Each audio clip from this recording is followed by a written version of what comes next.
तो बिहार चुनाव पर यह विशेष कवरेज लगातार जारी है। जल्दी से जरा सुदर्शन न्यूज की टैली देख लीजिए स्क्रीन पर। एनडीए 200 सीटों पर आगे चल रही है। महागठबंधन 40 सीटों पर फिलहाल सिमट चुकी है। हालांकि अभी रुझान है, ये कहा जा रहा है कि अब धीरे धीरे जीत में कहां रुझान परिणत होंगे। हम भी पहली जीत आएगी उसका इंतजार हम भी अभी कर रहे हैं। लगभग 1:30 बज चुके हैं और क्योंकि 34 राउंड होने हैं और अभी तक जो मुझे जानकारी मिल रही है उसके मुताबिक अभी तक सिर्फ 4 राउंड हो पाए हैं, तो थोड़ा सा इंतजार करेंगे। लेकिन इस इंतजार में भी अगर आप देखें तो 200 और 40 के बीच का फासला इतना ज्यादा बड़ा हो जाता है, इतना खाली हो जाता है, ये लाइन इतनी बड़ी हो जाती है कि क्या महागठबंधन उस लाइन के पैरेलल वो लाइन खींच पाएगी, ये अपने आप में बहुत महत्वपूर्ण सवाल था। तो हम जल्दी से अपने अतिथियों के पास जाए उससे पहले ये तस्वीरें भी देख लीजिए जो उमंग, उत्साह, उल्लास बीजेपी दफ्तर के बाहर, जेडीयू दफ्तर के बाहर नजर आ रहा है, जहां पर होली दिवाली जैसा माहौल है, जहां पर आतिशबाजी हो रही है, जहां पर ढोल नगाड़े बज रहे हैं, जहां पर एक दूसरे को मिठाइयां खिलाई जा रही है। हर जगह सिर्फ एक बात कही जा रही है कि जोड़ी हिट है, जोड़ी बिहार के लिहाज से फिट है और इसीलिए हिट है। लेकिन यहाँ पर जो चर्चा हमने ये बहस बहुत खास होती जा रही है क्योंकि यहाँ पर एक सवाल खड़ा हो रहा है चेहरे को लेकर। यहाँ पर राकेश जी, आप ब्रेक से पहले, क्योंकि मैंने आपकी बात बीच में रोक दी थी इसीलिए आपके पास आ रही हूँ, आप जो ये कहना चाह रहे हैं कि क्या नीतीश कुमार को हम पूरी तरह से निग्लेक्ट कर सकते हैं बिहार के चुनावों के लिहाज से? मैं यही सवाल दोबारा लेकर आपके पास आ रही हूं। नीतीश मतलब बिहार, बिहार मतलब नीतीश, ये बीते सालों में स्टैब्लिश हो चुका है। तो फिर हम कैसे ये मान सकते हैं कि नीतीश के अगर इतना ही था तो फिर बीजेपी को मोदी के साथ नीतीश का चेहरा लगाने की आवश्यकता ही नहीं थी। खाली मोदी जी के चेहरे को आगे बढ़ाते, जैसा कि आप कह रहे थे कि उत्तर प्रदेश में हुआ था। राकेश जी, नहीं, मेरे कहने का आपने गलत दूसरा। अच्छा ठीक है, समझा दीजिए, आप समझा दीजिए क्या कह रहे हैं। नीतीश कुमार बिहार नहीं भारत के राजनीति के एक बेदाग चेहरा है, उसमें कहीं कोई दो राय नहीं है। नीतीश कुमार के छवि के नेता नहीं है। जो आदमी 1990 से अब तक शासन में है उसका अपने पैतृक आवास के बाद कहीं घर नहीं है, उसके पास अपनी BMW नहीं है, उसका लड़का फॉर्च्यूनर में नहीं चलता। तो यह एक चरित्र है नीतीश कुमार का। नीतीश कुमार को मैनेज कैसे कर सकते हैं? मैंने कहा कि भारतीय जनता पार्टी ये भारतीय जनता पार्टी चुनाव लड़ी थी, एनडीए लड़ी थी। अगर भाजपा लड़ती तो बिहार में नहीं मुख्यमंत्री घोषित होता, फिर अपने ऑफिस की किसी चपरासी को बनाते, जो अब बना गया है। मैं हल्के शब्दों का इस्तेमाल करना नहीं चाहता। अगर बिहार में भाजपा चुनाव लड़ती तो नेता डिक्लेयर नहीं करती, एनडीए चुनाव लड़ी है। और मैं बड़ा संतुष्ट हूं मतदान पर कि एनडीए को मतदान हुआ है। आप देखिए बराबर हुआ है। नहीं तो अमूमन होता क्या है कि मेरा वाला गठबंधन तेरे वाले को वोट नहीं देता, तेरे वाला मेरे को नहीं वोट देता, इसीलिए सीटें कम आती हैं। लेकिन अब की बार आप देखेंगे कि जनता दल यू और भारतीय जनता 2-4 सीट ऊपर नीचे तो वैसे भी हो जाएगी। बराबर मिला है, चिराग को बराबर मिला है, मतलब एनडीए ने एक मुश्त मतदान अपने उम्मीदवार को दिया है। और जो इसको मैनेज कर रहा था, ये पूरी की पूरी भारतीय जनता पार्टी की मैनेजमेंट है, नीतीश कुमार का चेहरा है। मैनेजमेंट भाजपा का है कि किस सीट पर कौन सी रणनीति अपनाई जाए, किस कैंडिडेट को क्या सुविधा दिया जाए, किस पर कौन सा मुद्दा उछाला जाए, कब क्या बोला जाए। नीतीश कुमार को मतलब आप कह रहे हैं कि ड्राइवर सीट पर बीजेपी थी, स्टीयरिंग बीजेपी के हाथों में ही थी और इसीलिए ये गाड़ी वहां तक पहुंच पाई जो लक्ष्य तय किया गया था। लेकिन अविरल मलिक जी, लेकिन यहाँ पर देखिए एक बात बहुत दिलचस्प निकलकर सामने आई है।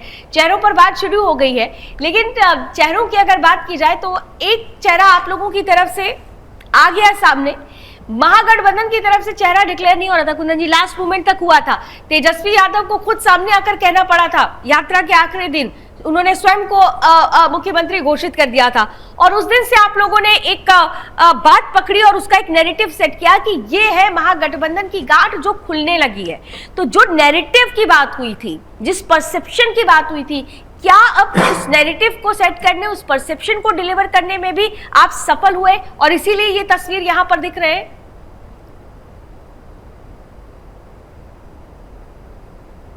अविरल जी, अनम्यूट कर लीजिए सर, आपकी आवाज नहीं आ रही है। जी बिल्कुल। हाँ, आप बोलिए सर, बोलिए जी, बोलिए अविरल जी। एक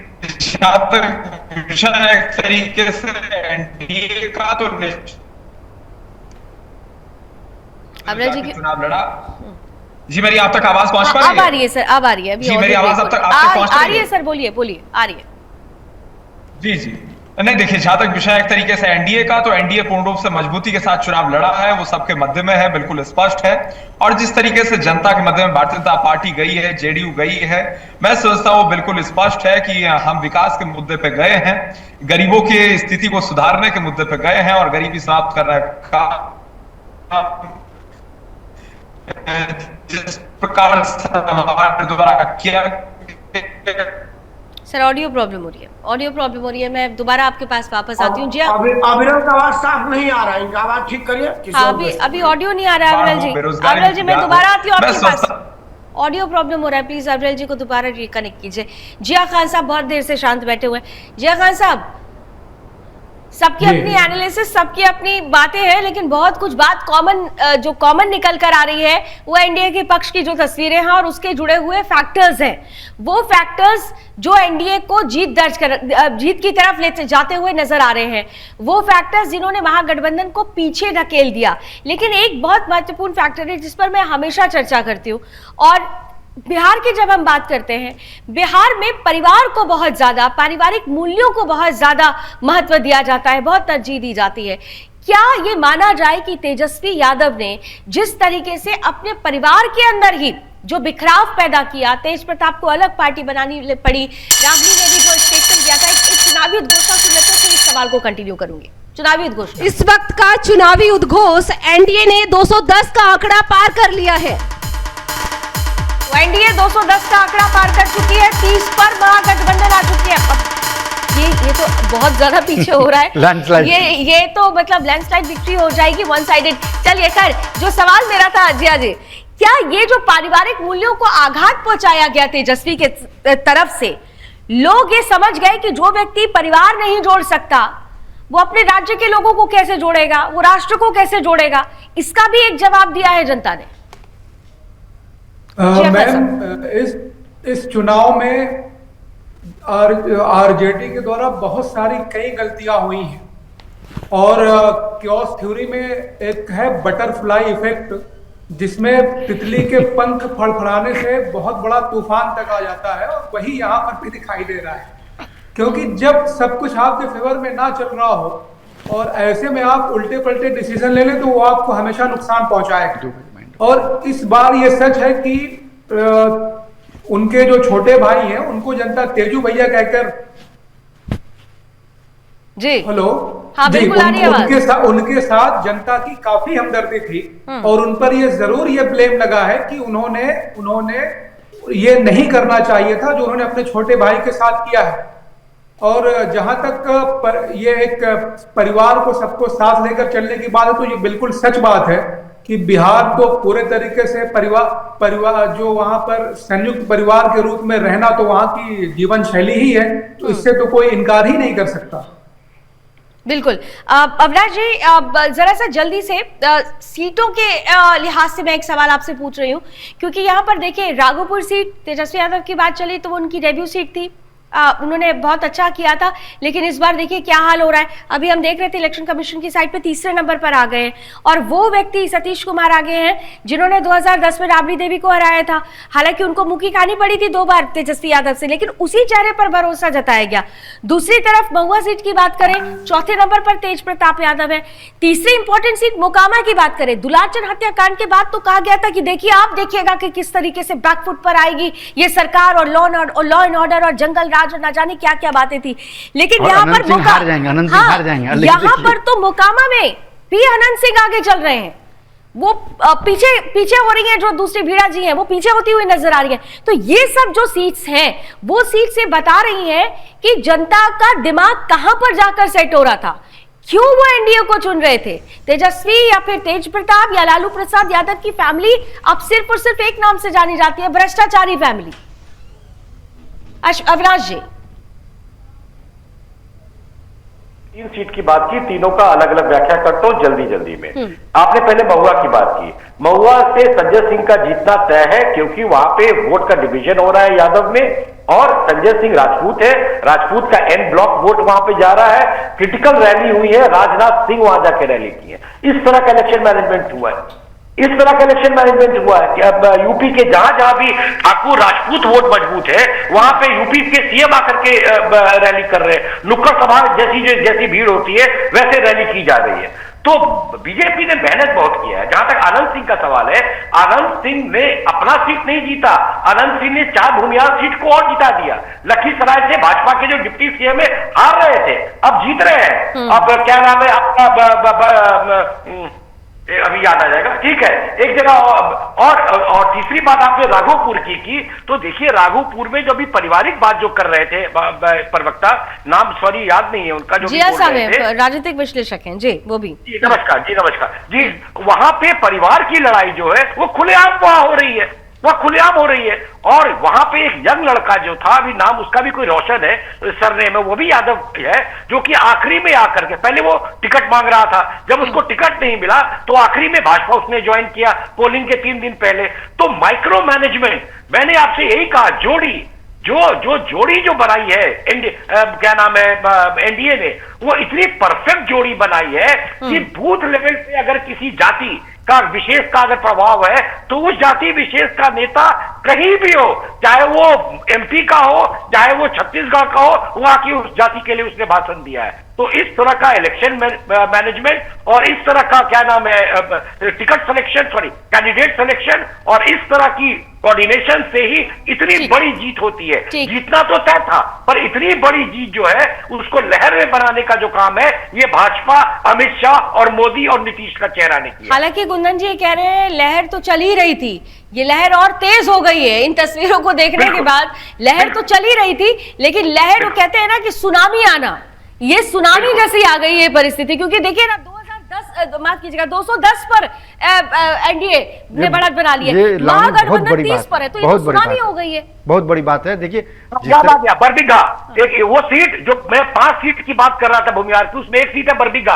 वहां से निश्चित था कि या तो सुदर्शन जीतते, ये कांग्रेस के, या त्रिशूलधारी सिंह कांग्रेस के जीतते, मगर वहां पे आनंद सिंह का प्रकरण की वजह से वहां पे भाजपा अब जीत रही है। और आनंद सिंह क्यों जीत रहे हैं उसका आखिरी में एक कारण बता रहा हूं। ये दुलार चंद यादव जो है, ये कोई कहीं का प्रेसिडेंट या वाइस प्रेसिडेंट नहीं था, ये हार्डकोर क्रिमिनल था। और क्रिमिनल का चरित्र है कि जब भी वो अपना बुरा काम जो शुरू करता है, वो पहले अपने लोगों का नुकसान करता है, पहले अपने परिवार का नुकसान करता है। तो उससे ज्यादा लोग वहां दुखी थे, उसके मरने पे लड्डू बटे, उसके जात के लोगों ने लड्डू बांटा है। ठीक है, यानी बहुत सारे इंपैक्ट है, लेकिन एक चीज बड़ी बड़ी महत्वपूर्ण है। देखिए 30 सीटें जो हम देख रहे हैं, अभी हो सकता है इसमें प्लस माइनस होगा, लेकिन कुंदन जी एक चीज देखिएगा, कुछ ऐसे क्षेत्र हैं जहां पर अभी भी हम फिर कहेंगे कि जो महागठबंधन है उसके वोटर्स बहुत कंसोलिडेट थे।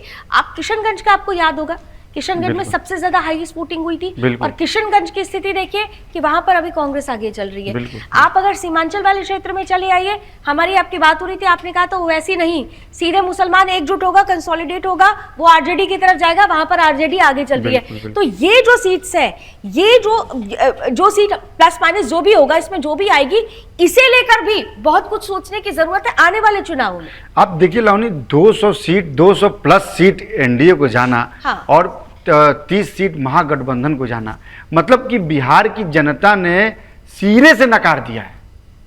मतलब अगर मान लीजिए बिहार की जनता में भी किसने नकारा, ये भी तय करना होगा। इसीलिए मैंने कहा कि ये जो 30 है या 30-35 जो भी होगा, ये कौन है, और जो 200 या 210 दे रहे वो कौन ये है? 210 जो है वो तो पूरे सवर्ण और जो कंसोलिडेटेड वोट है ये। और ये 30% जो उनका एमवाई समीकरण है, सिंपल सा है। या फॉर्मूला देख लीजिए, जो योगी जी बार बार कहते हैं 80 बनाम 20, वो यहाँ बिहार में आपको दिख रहा है कि भाई पूरा कंसोलिडेटेड इधर हो गया और एमवाई समीकरण पूरा। इसीलिए मैंने कहा कि जनता में भी ये देखना होगा हम लोगों को। बिल्कुल, प्लीज कंटिन्यू कीजिए। बिल्कुल, अपनी बात पूरी रख लीजिए। तो मैं ये कह रहा था कि आप देखिए कैसे कंसोलिडेट किया वोट, और मैं आपको बार बार कह रहा हूं, आप इस पैटर्न को समझिए। नीतीश कुमार को 2005 से बिहार की जनता अपना मत दे रही है। बिहार की जनता का बहुत स्पष्ट मत है, जितने भी हमारे पैनलिस्ट हैं सब इस बात को जानते होंगे कि बिहार की जनता ने किसी भी पार्टी को क्लियर मैंडेट नहीं दिया है कि आप आइए और 122 सीटें जीत जाइए और आप सरकार बना लीजिए। किसी भी पार्टी को उसने मैंडेट नहीं दिया है। तो लेकिन दूसरी इसमें बात यह है कि मैंडेट तो नहीं दिया, लेकिन उनको नीतीश पे बहुत भरोसा है, उनको नीतीश के चेहरे पे भरोसा है, नीतीश के काम पे भरोसा है। और वाकई जिन लोगों ने बिहार को देखा है 2005 में, बार बार कहता हूं 2005 के पहले का बिहार और 2005 के बाद का बिहार आप देखिए तो आपको ये समझ में आ जाएगा कि वाकई जी मैं खुद छपरा से हूं। और आप देखिए वो क्षेत्र जो लालू यादव की कर्मभूमि रही है, आपको मैं बताऊं खेसारी लाल जीत रहे हैं सर खेसारी लाल जीत रहे हैं, एक बार चेक करके जरा बता सकते हैं तो बता दीजिए सर। मैं बहुत देर से खेसारी लाल आगे चल रहे हैं, खेसारी लाल काफी आगे चल रहे हैं, लेकिन यहाँ पर भी एक चीज बड़ी दिलचस्प है। नहीं मैं नहीं मानता देखिए, लेकिन खेसारी लाल के आगे चलने का जो एक बहुत सारे लोगों ने कहा कि वो हारेंगे ये नेता और अभिनेता, चलिए हम फिर से रीचेक कर लेते हैं, लेकिन ये कहा जा रहा था कि जो अभिनेता है ना उसको लेकर थोड़ा सा एक पुश रहता है, शायद खेसारी के साथ ये एक पॉइंट जुड़ सकता हो। मैं इस चीज को लावनी मैं आपको अपडेट कर दूं, खेसारी लाल जो बिल्कुल ठीक कह रहे हैं, पीछे चल रहे हैं, छपरा से वो पीछे चल रहे हैं। और मैं वही कहना चाह रहा था कि देखिए वहां पे जो कैंडिडेट खड़ी थी, इंडिपेंडेंट कैंडिडेट रेखा गुप्ता, ये माना जा रहा था कि मेयर नहीं है वो, हाँ, और ये माना जा रहा था वो नाखुश थे और उन्होंने जोकर नहीं, राजनीतिक विश्लेषक हूँ, जोकर नहीं, और पटना में बेस हूँ और यहीं का रहने वाला, पैदाइश भी यही की है। बिल्कुल बिल्कुल बिल्कुल। मैं आपको एक बात बताऊं कि छपरा मेरी फुआ का घर है, मांझा स्टेट। छपरा से हमारे कुंदन जी आते हैं, अभी वो बता रहे हैं आपको, ये हमारे बगल में बैठे हमारे आउटपुट एडिटर छपरा से ही है सर, इसीलिए वो छपरा को लेकर बहुत अच्छे से आकलन कर रहे हैं, वो स्वयं छपरा के। देखिए मैं अविनाश जी आपको वही बता रहा था, माथा जोड़ने जाता हूँ। देखिए अविनाश जी मैं आपको वही बता रहा था कि जो वहाँ इंडिपेंडेंट कैंडिडेट हैं, ये माना जा रहा था कि बीजेपी से वो नाराज चल रही है, वो उन्होंने वोट ओबीसी का और कुछ और अदर्स कास्ट के वोट उन्होंने कंसोलिडेट किया। लेकिन जब आप बड़े पर्दे पे देखते हैं, जब आप देखते हैं कि नहीं हमारा प्रतिनिधित्व कौन कर रहा है और वो कहाँ जा रहा है, फिर बात आती है कि हम किसको वोट कर रहे हैं। तो छपरा में भी अब यही हो रहा है, खेसारी लाल पहले आगे चल रहे थे, बहुत पीछे चल रहे हैं, बीजेपी कैंडिडेट वहां आगे है, 2094 वोटों से पीछे चल रहे हैं। देखिए 2094 वोट तो एकदम, देखिए मैं वही कह रहा था आपको कि आपको ये मैं बार बार कह रहा हूं कि एनडीए की लहर 2014 में जैसे बीजेपी की लहर थी, वैसे ही एनडीए की लहर बिहार में है। एनडीए की लहर बिहार में है। आप संगीता बहुत देर से हमारे साथ है। संगीता, अपडेट्स आपसे मैं बार बार उम्मीद कर रही थी कि आप वहां पर हैं, आप जल्दी जल्दी जरा अपडेट बताइए कि क्या अभी तक संगीता मैम अपडेट जल्दी दीजिए, हम लोग आपके साथ बैठे हैं। अपडेट की अगर मैं बात करूं तो तारापुर से जो है सम्राट चौधरी वो आगे चल रहे हैं, और जैसा कि खेसारी लाल को लेकर मैं कहना चाह रही थी, लेकिन जब सर बोलने लगे कुंदन सर तो फिर मैंने रहने दिया। खेसारी लाल बहुत देर से ही पीछे चल रहे हैं, और जैसा कि ये सामने आ रहा था कि उन्होंने राम मंदिर को लेकर कुछ ऐसे बयान दी थी जिस वजह से उन्हें वहां पर जनता ने नकार दिया छपरा में। बहुत ही फूहर व्यक्ति है, बहुत ही फूहर व्यक्ति। और साथ ही ये आपको बता दो कि एनडीए की जिस तरह से प्रचंड जीत हो रही है, तो ये खबर सामने आ रही है कि 6 बजे बीजेपी दफ्तर पीएम मोदी पहुंचने वाले हैं। मैं उसमें अपडेट देना चाहता हूँ।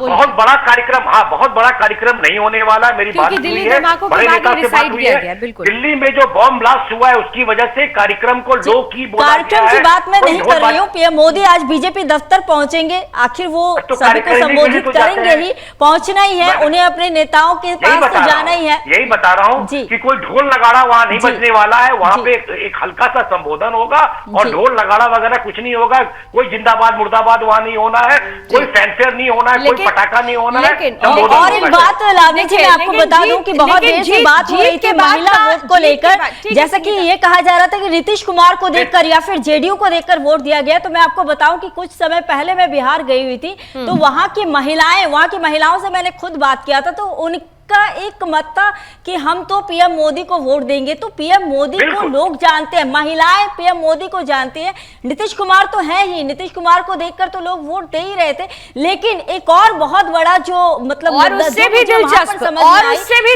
संगीता, मीनाक्षी जब हमारे साथ जुड़ी हुई थी, मीनाक्षी भी वहां थी और मीनाक्षी ने कहा, पंडित जी ये बात आपको भी सुननी चाहिए, क्योंकि मीनाक्षी श्रेयन आज कांग्रेस दफ्तर में थी और 1.5 महीने वो वहां पर रहकर आई।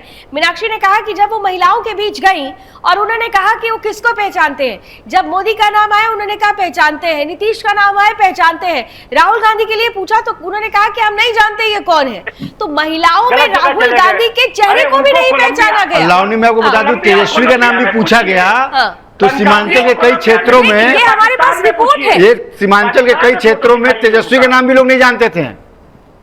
हैरानी देखिए आप पंडित शर्मा जी, नहीं, मैं ये इन बातों में विश्वास नहीं अरे करता सर, हूँ। ये रिपोर्ट है, ये लेकिन रिपोर्ट मुझे है, हमने वो एक रिपोर्ट लावनी जी, चलाई मुझे है। एक बात जरूर कहनी है। हाँ। ये जो हमारे अविनाश भाई हैं, अवनीश है, क्या नाम है इनका, जिंदगी में कभी मत कहना पंडित जी पाकिस्तान चले जाओ, कभी मत कहना। आपको नहीं बोला, राहुल मेरा गांधी को भाई बोला। मारा गया है, मेरा भाई युद्ध में मारा गया है, मेरे सेना पिताजी से। ने लाश उठाई है। पंडित राज जिस दिन सेना आपका से, बेटा सेना मरेगा ना, सेना से तब बताओ। मैं- गलत बात कभी मत कहना, मैं स्टूडियो में होता झगड़ बैठता आपसे। इमोशनल कार्ड मत खेलिए। नहीं, गलत बात। मैं अपना खेलिए, Who are you? नॉर्मल रहिए। आप मेरे लिए क्यों कहते हो? आप पार्टी के क्या होता है कि व्यक्तिगत बहस होने लगती है और मुद्दे कहीं और चले जाते हैं। मुझे आप दोनों की आवाज को म्यूट करना पड़ेगा। व्यक्तिगत मत होइए, मुद्दे पे आइए। Back two point, senior back two point. Citizen हो, हाँ, थोड़ा back to senior point। Citizen हो, थोड़ा तो ये बस इतना कहना चाहता हूँ, अनार मत जलाना, खुशी में हाथ जलने का डर है, इसलिए अनार मत जलाना, शांति से देखना, ये बच्चों का काम है, बच्चों को करने दीजिए। इस वक्त का चुनावी उद्घोष बिहार के लखीसराय से डिप्टी सीएम विजय सिन्हा और तारापुर से सम्राट चौधरी आगे चल रहे हैं।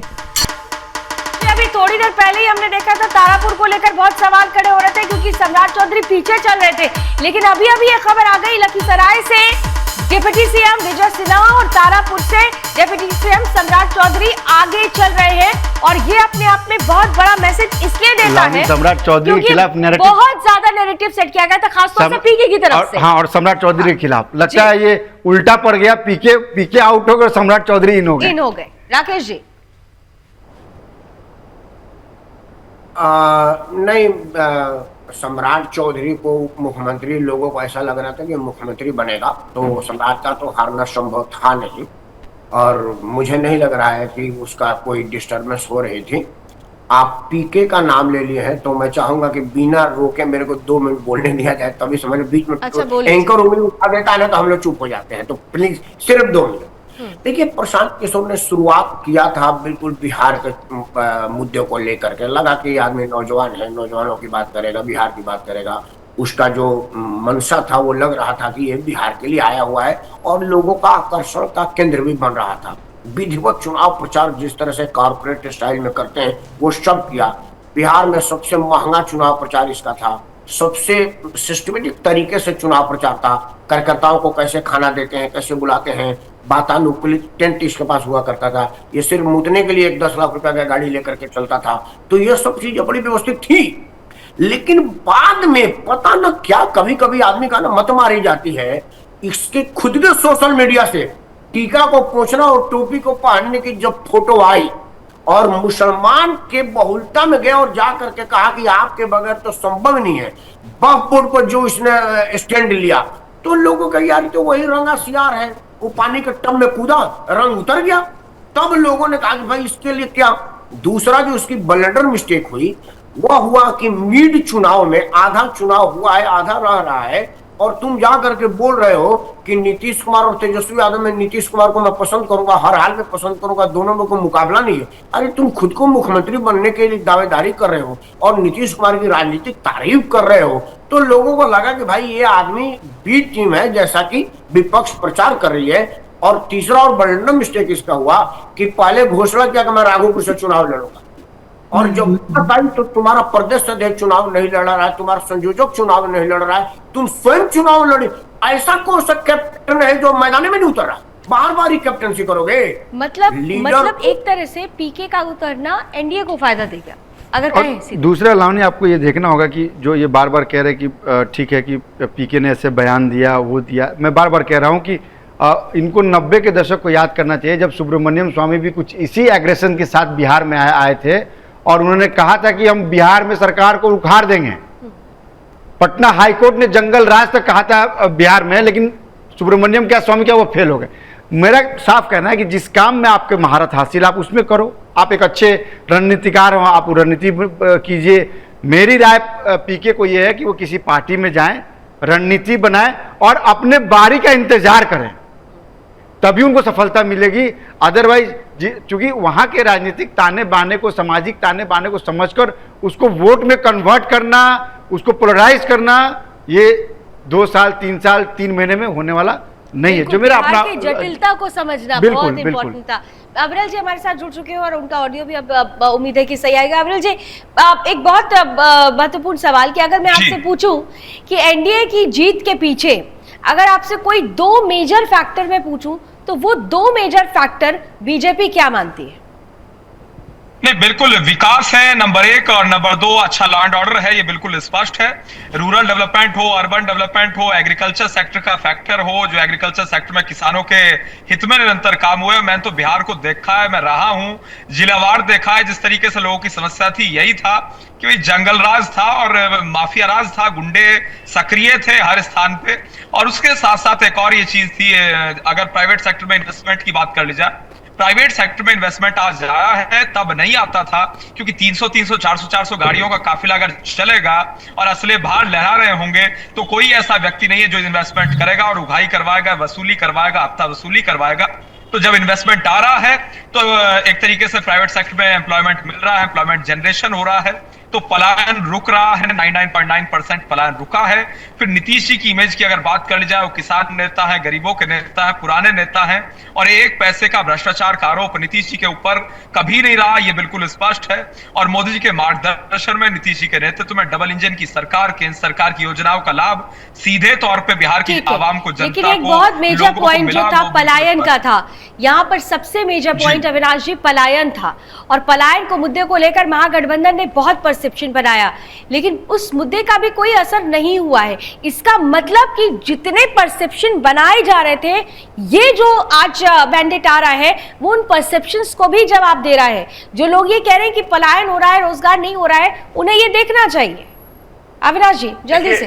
जी देखिए, कोई भी सोशल साइंटिस्ट, एक तो 2 बात का जवाब देता हूँ, एक तो आपके सवाल का जवाब भी दूंगा, उसके पहले जवाब दे रहा हूँ। सर थोड़ा जल्दी से दीजिएगा क्योंकि ब्रेक भी मुझे लेना होगा। जी बिल्कुल, मेरे पास ही वक्त कम। 2 बातें बोलो। एक जो 10,000 वाली बात जो है कि महिलाओं को 10,000 वाली बात मिलने की बात जो है, उसको पुनः मैं दोहरा रहा हूँ कि जब भी पूरे दिन आप बैठेंगे आपके पास लोग बोलेंगे, उनको 2 एग्जाम्पल देने की जरूरत है। सरकार में बैठी हुई BRS की पार्टी और सरकार में बैठी हुई जगन मोहन की पार्टी आंध्रा और तेलंगाना में, आप सूची निकाल के बैठिएगा कि कितने चीजें वो प्रॉमिस कर रहे थे, देना भी शुरू कर दिया था, सरकार में भी बैठे थे, फिर भी दोनों लोग इलेक्शन हार गए। तो ये 10,000 को हम एक इम्पेटस मान सकते हैं, कैटलिस्ट मान सकते हैं, पर मूलतः ये बात नहीं है। मूलतः वही है जो अविनाश जी कह रहे थे, नंबर 1। नंबर 2, जो आपका जो सवाल था, एक बार फिर से दोहरा देंगे क्या सवाल था आपका? जी आपका सवाल क्या था लावनी जी? मेरा सवाल पलायन से जुड़ा हुआ था। जो लोग पलायन को कह रहे थे उनको भी पलायन को देखने के 2 तरीके हैं। एक तो पलायन होता है अभाव के चक्कर में कोई चला जाता है, दूसरा पलायन होता है अपवर्डली मोबाइल। आप और हम दोनों बिहार के हैं, पर आप और हम दोनों जानते हैं कि हम दिल्ली में अपने बेटरमेंट के लिए अपनी खुशी से अपने परिवार के साथ 90 के दशक में हमारा पलायन हुआ था, क्योंकि कॉलेज यहाँ था नहीं। मैं क्यूड़ीमल में पढ़ने गया था दिल्ली यूनिवर्सिटी में, और तब से मैं दिल्ली में रह गया, तो तब वो पलायन था। पर आज मैं स्वेच्छा से दिल्ली में रह रहा हूं, मेरी नौकरी दिल्ली में थी, मेरा बेटा वहां पढ़ रहा, मैं वहीं रह गया। तो आपको पलायन को समझने की जरूरत है। मतलब आप ये कह रहे हैं कि वर्तमान में पलायन जैसा कॉन्सेप्ट नहीं है। जो लोग पहले आए, ठीक है, जो लोग पहले आए उन्होंने अपनी मर्जी से ये चयन किया, लेकिन अभी वर्तमान में परिस्थिति बनी है